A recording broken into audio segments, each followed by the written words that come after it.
મારા પ્રસંગની વાત હું કાયમ કરું છું સંતોને, પુસ્તકમાં લખાઈ ગયો છે, આજે ફરી કરું છું. પંચવર્તમાનનો લોપ કરનાર, મુખોમુખ જોયેલું એ યુવાન, ખબર પડી ગઈ અમારા મણિકા ભાદરણ વાળાને, આખા ગોંડલનું વાતાવરણ બગાડી નાખ્યું. અને હું ગેસ્ટ હાઉસમાં ટપાલ લખતો હતો. એ રાહ નીચે બેસીને બધાની પત્તર રખડતા હતા. સ્વામીજી બહાર હતા. એક દિવસ ધીરજ રાખી, બીજે દિવસ પછી તો જે ખખડાયા. મારી તો નાની ઉંમર, એ મને મઠિયાન મગજ ખવડાવે. પણ પછી બરોબર જે લીધા. મેં કહ્યું, તમે કોઈના ધની થતા નહીં. ધની થશો તો કામ ક્રોધાદિક દોષ 1000 ગણા વધી જશે. તમારી સેવા જય સ્વામિના નિષ્ફળ જશે. આ ડોહલા પાસે 1000 વર્ષ રહેશો તો બી તમને ફળ મળશે નહીં. બધું બંધ કરી દો. આ કારિંજા કહ્યું ને, એટલામાં મને સ્વામીજીએ બોલાયો. કેટલા વિઝનરી હશે, કેટલા પારદર્શક હશે. સાકાર રૂમ એટલે શું? એના મારે તો એક ડગલું ચાલીએ તો બસ. મને તો ખબર જ નહીં. સાથી બોલાવે છે. સ્વામીજી સ્નાન કરતા હતા, હું પહોંચી ગયો તો બહાર ખખડાવતો હતો પેલા. એવું તમે આ વાતાવરણ બગાડ, ખબર નથી પડતી. યોગી માને બધું આવડે છે. કહો તો એની જોડે પ્રેમ કરીને ઘારી ખવડાવીને, મઠિયા ખવડાવીને, મગજ ખવડાવીને ધીમે રીંગ ગયા, બેટા હું ન થાય. તમે બધા મંડી પડો એટલે શું? પછી શાંત થઈ ગયા. પછી બીજા 2-4 ડાપણ કરતા હતા ને ત્યાં આગળ પછી ગયો, એ શાંત કરી દીધા. પછી ઓલો ડોહલાએ મને બોલાવ્યો, બાપાએ 2-4 ધબ્બા માર્યા. હજી મેં શાના ધબ્બા છે? એટલા ધબ્બા માર્યા. પછી આમ બેઠા હતા તે મારું મોઢું છે ખોરાબ લઈ લીધો, એટલો બધો નીચો કરી દીધો. પછી તમે મારી બહુ મોટી સેવા કરી, તારે લાઈટ થયું. મેં કહું પેલા મણિકાકાને ખખડાઈને આવ્યો ને, હું સેવા કરીને આવ્યો છું. તારે મને તો લાઈટ થઈ. મેં કહું આ સેવા સરસ થઈ ગઈ. આખા ગોંડલ નું વાતાવરણ બગાડે, આખા ગોંડલ. તમારો બાપ અહીં બેઠો છે, જેને લઈને અનંત દેવતાઓ, અનંત માનવ, ક્ષુદ્ર જંતુઓ, અનંત પ્રાણીઓ, જેને લઈને લેટ્રિન જાય છે, એની 1 સેકન્ડના લાખમાં ભાગમાં કઈક સંકલ્પ જો ઉઠી જાય તો અનંત બ્રહ્માંડના જીવ માત્ર, જીવ દેવ ઈશ્વર માત્ર લેટ્રિન બંધ થઈ જાય. આપણી તો હસ્તી કેટલી, અને આપણે કેવા પટેલ થઈએ છીએ, આપણને કોઈ ભાન જ નથી. શું થઈ જાય ક્યારે ખબર જ પડે નહીં. આપણે બધા કેટલું ધ્યાન રાખવું પડશે. મેં આજે એક જ ટોપિક લીધો, કોઈ પ્રસંગ ગયો નહીં, પણ આપણે આપણી જીબડીને દામ દેવાના છે. છેવટે કાંટો પૂછી દેવાનો, અહીંથી આમ કાઢી એક નાખી દેવાનો. તો મહિના સુધી તો યાદ રહે. પછી ભજન કરવાનું, મનમાં મારા લઈને બેસી જવાનું. તમને કોઈનું બોલવાનો અધિકાર નથી, સ્ટેટમેન્ટ આપવાનો અધિકાર નથી, કેલ્ક્યુલેશન કરવાનો અધિકાર નથી, વિચારવાનો અધિકાર નથી.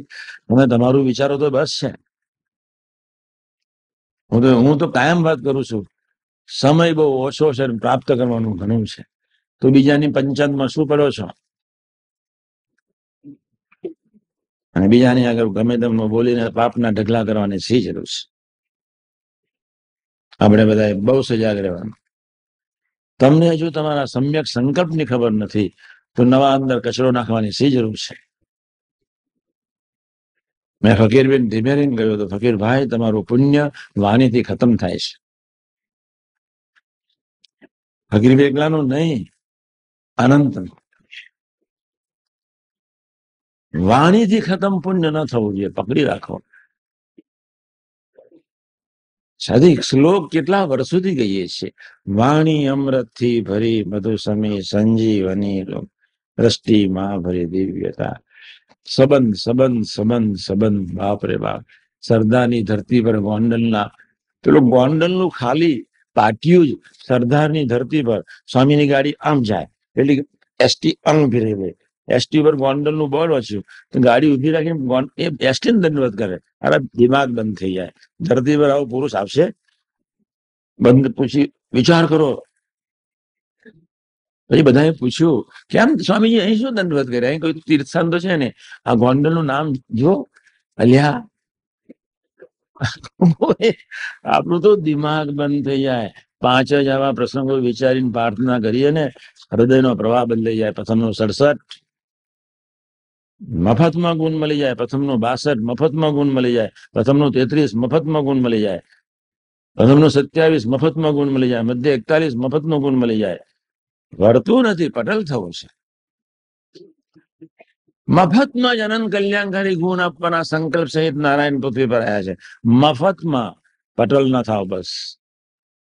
સહજાન સ્વામી અને ગુણાતીત પુરુષોને 2 જોડે સંબંધ છે, દુશ્મનાવટ આરસ અને પટલય, દેહભાવ અને દેહાભિમાન. આરસ એટલે દેહભાવ, વાણીનો અવિવેક એટલે દેહાભિમાન. આપણે બધા કેટલું સજાગ રહેવાનું. ઉતાવળી વાણી બી નહીં બોલવાની. ઉતાવળી વાણી બી એક જાતની અધીરાયપની, એક જાતનું બી અહમનું આવિષ્કરણ છે. ચંચળ વાણી બી નહીં, અતિ શાંત વાણી બી નહીં. અતિ શાંત વાણી એ બી એક દેહાભિમાનનું આવિષ્કરણ છે. યોગ્ય બોલાવવું છે. અતિ શાંત બી નહીં, અતિ ચંચળ બી નહીં, એનું નામ વિવેક કહેવાય. અતિ શાંત થઈને બેસી રહો એ બી એક અહમ છે. અતિ ઉતાવળથી બોલો ચાલો એ બી એક અહમ છે. બંને ઉત્તર ધ્રુવ દક્ષિણ ધ્રુવ છે.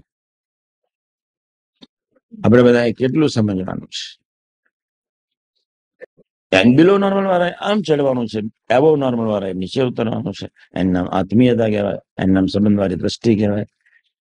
વાસ્તો જયારે સુવર્ણના ફૂલ, જયારે સોનાની થાળીમાં જમવાનો સમય આવ્યો ત્યારે, ચારે બાજુ જયારે સાકર પથરાઈ ગઈ છે ત્યારે આપણી બહુ મોટી ફરજ છે.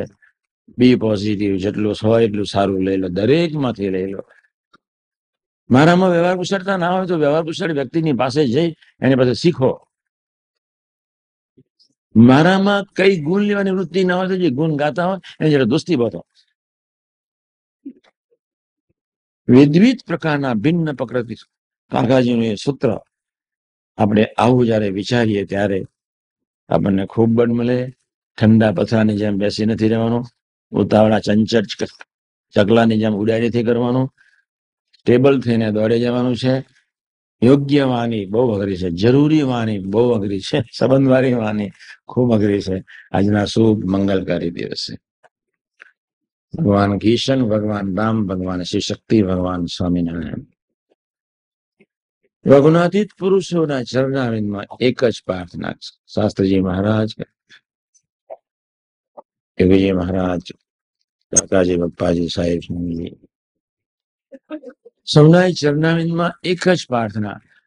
આજે એ પ્રકારના ભાવથી આપણે જીવવા માટે આપણને મહારાજ સ્વામી ખૂબ ખૂબ બળ આપે. એ જ પ્રાર્થના સજાન